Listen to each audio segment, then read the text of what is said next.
O, ano ngayon yung ano? Subnet mask? 224. Okay, very good ha. Hindi nyo, bilis lang oh. Nasagot na kagad nila. O, lagyan natin dito.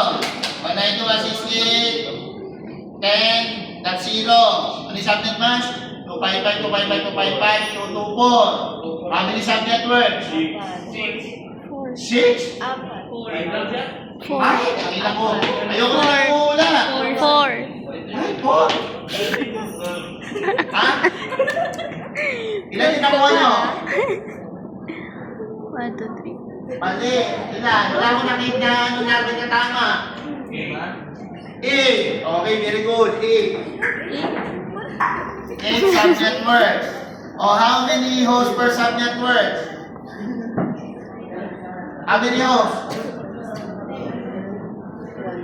32. Okay, pero natin ko na. Ang bilis lang. Total usable host. 30. O, ano nyo? Sa minuto, masasagutan nyo yun eh. Okay yan, i-apply na ngayon natin sa packet tracer. Ito na ako tatapos. Ito na yung assignment nyo na pag-aaralan nyo sa bahay.